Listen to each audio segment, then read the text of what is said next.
হরে কৃষ্ণ, হরে কৃষ্ণ। এবার হাবড়ায় গেলে American দাদারটাও try করতে হবে। মানে কি খুব অনেস্ট, খুব সৎ ছেলে। কেন যত বড় বিরিয়ানি দোকান হোক না কেন, আমি বিরিয়ানি কাউকে তৈরি করতে। এটা তো ভোগও দেওয়া হয় ঠাকুরকে, ভগবানকে দেওয়ার পরে তারপরে সব। এখন সন্ধ্যেবেলা আমরা বড় মাকে পুজো দিয়ে এসেছি, বাট তারপরেও বসে নেই, যেহেতু দিদি কালকে চলে যাচ্ছে। তাই জন্য মায়াপুরে যে ভাইরাল হয়েছে প্রভুর বিরিয়ানি, নিরামিষ বিরিয়ানি, প্রভু মানে ঠাকুরকে ভোগ দেওয়ার পর সেই বিরিয়ানি সার্ভ করা হচ্ছে, তো তাই জন্য সেই ভেজ বিরিয়ানি ট্রাই করার জন্য এখন আমরা মায়াপুর যাচ্ছি। ভিডিও দেখে তো বুঝতেই পারছো, চলে গিয়েছিলাম মায়াপুরে। সন্ধান পেয়ে গেছিলাম জগন্নাথ ভেজ বিরিয়ানি স্টলের, আর এই স্টলে পৌঁছাতেই দেখলাম এত এত মানুষের ভিড়, তাও আবার ভেজ বিরিয়ানির জন্য। নিরামিষ খাবারেও কি এত ভিড় হয়? তোমরা বললে বিশ্বাস করবে না, টানা 1 ঘন্টা লাইনে দাঁড়িয়ে তারপর বাড়ির সকলের জন্য এই খাবার আমি আনতে পেরেছিলাম। এখানকার বিরিয়ানি জগন্নাথ দেবকে ভোগ দেওয়ার পর তারপরেই সার্ভ করা হয়। আর এই বিরিয়ানিতে থাকছে এঁচোড়, থাকছে পনির, থাকছে সয়াবিন এবং আলু, মানে ভীষণ টেস্টি।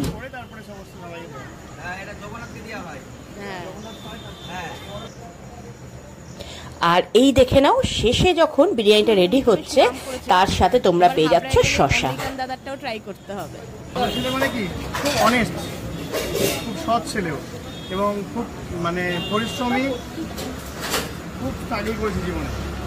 আর এইখানে যে সকল প্রভুরা খেতে বসেছিলেন তাদের কাছ থেকেও রিভিউ নিচ্ছিলাম, আর দেখলাম যে তারা ভীষণ মন দিয়ে ভালোভাবে খাচ্ছে।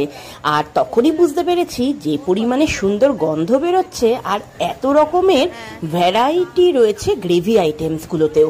সোয়ার ওপর যে এত রকম কিছু হয় সেটা সত্যি জানতাম না। আচ্ছা, এটা তো আমরা কোনোদিনও ট্রাই করিনি, এটা একবার ট্রাই করে দেখতে হবে। আনকমন, হ্যাঁ একদমই তাই। এটা মায়াপুরের লোকই সত্যি কথা বলতে বেশি পছন্দ করে। আচ্ছা, বাংলাদেশ, তাহলে এটা আজকে আমি ট্রাই করব অবশ্যই। আর এইখানে আমরা কিন্তু নিয়ে নিয়েছিলাম বাড়ির সকলের জন্য খাবার, আর তার সাথে বিভিন্ন রকমের সাইড ডিশেস। আর দেখতে পাচ্ছ এখানে সয়াবিন থেকে শুরু করে পটেটো থেকে শুরু করে সকল রকম জিনিস দিয়ে বিভিন্ন রকম ভেজ আইটেম রেডি করা হয়েছে।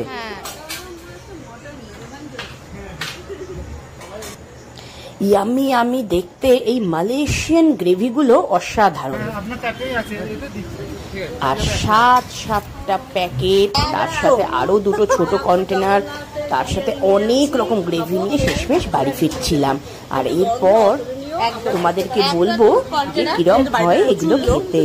চলো এটা টেস্ট করব, করে কেমন হয় আমরা সেটা এক্স্যাক্টলি এটা সত্যি জানার আছে যে ভেজ বিরিয়ানি অ্যাকচুয়ালি কিরকম।